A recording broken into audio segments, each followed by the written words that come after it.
Très chers téléspectateurs de 14 TV Gabon, bonsoir. Soyez les bienvenus pour ce flash d'information du mardi 22 juillet 2025 dans le magistère universel. À l'issue de la prière de l'Angélus du dimanche 20 juillet 2025, le Saint-Père a réitéré son appel à un arrêt immédiat de la guerre, particulièrement dans la ville de Gaza où sont attaqués les civils. Le pape Léon XIV les a rassurés en déclarant « Je suis particulièrement proche de leur famille et de tous les paroissiens ». Le pape Léon XIV a souhaité que soit respecté le droit humanitaire tout en rappelant l'interdiction des châtiments collectifs. Face aux attaques des civils dans la ville de Gaza et dans d'autres parties du monde, le pape Léon XIV prie la Vierge Marie afin qu'elle les protège toujours et accompagne le monde vers des aubes de paix. Nouvelle d'Église. Face à l'augmentation du coût de la vie, les évêques de la conférence épiscopale d'Angola et de Sao Tomé, réunis à Luanda en Angola, ont lancé un appel aux décideurs publics de leurs deux pays et à toutes les forces sociales pour qu'ils prennent conscience que les mesures imposées par le contexte économique mondial et national actuel nécessitent des consultations sociales plus inclusives et plus réfléchies avant d'être mises en œuvre. Ce communiqué a été lu par le secrétaire général de la Commission épiscopale Justice et Paix et Intégrité de la création de la conférence épiscopale d'Angola et de Sao Tomé, le père Celestino Epalanga.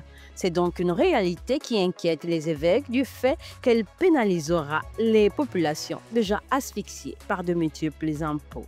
Église en marche. Les sœurs de la congrégation salésienne de Don Bosco étaient en visite guidée ce mardi 22 juillet 2025 à la Maison catholique des médias. Cette visite entre dans le cadre de leur formation et du désir des responsables de cette congrégation de faire connaître aux religieuses les outils de communication utilisés par l'Église catholique hier au Gabon. La visite guidée a été supervisée par l'abbé Serge Patrick Mabikassa, responsable de la Maison catholique des médias. Les jeunes prophètes salésiennes venues de divers pays africains étaient accompagnées par sœur Praxed Mekui. Au terme de la visite, les nouvelles prophètes salésiennes ont exprimé leur joie et leur reconnaissance pour l'accueil et l'engagement au service de l'Évangile. Elles ont aussi encouragé l'équipe de la Maison catholique des médias pour le travail qu'ils accomplissent.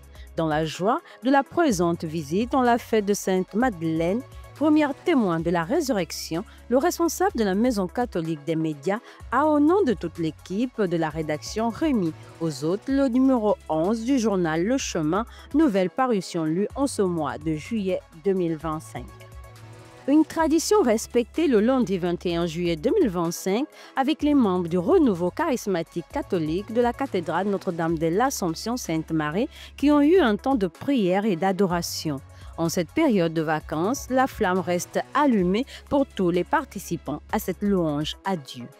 Ordonné prêtre le samedi 5 juillet 2025 des mains de son Excellence Monseigneur Jean-Patrick Ibaba, archevêque métropolitain de Libreville, l'abbé Alain Pascalic Bakam a été accueilli le dimanche 20 juillet 2025 par la communauté paroissiale de Saint-Denis de Mindoubé 1 au cours d'une messe d'action de grâce qu'il présida. Ce fut un moment de joie, empreint de fraternité et d'espérance, une action de grâce à Dieu pour son stage canonique et son affectation dans cette même paroisse. Occasion donnée pour le célébrant de procéder à la clôture des activités de l'année pastorale 2024-2025 du mouvement Caritas.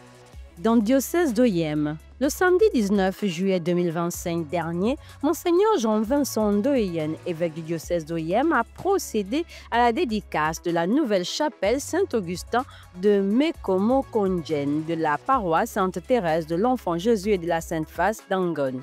Le lendemain, dimanche 20 juillet 2025, ce fut l'abbé Valérie Nguema Esson, vicaire à la paroisse Sacré-Cœur de Jésus de Mimbang, qui présida la messe d'action de grâce et concélébrée par les curés des paroisses Sainte-Thérèse de l'Enfant Jésus et de la Sainte-Face d'Angon, l'abbé Guy Merlindon et Saint Thomas d'Aquin de Viafé, l'abbé Firmin Assomo-Mesui, en présence de toute la communauté paroissiale.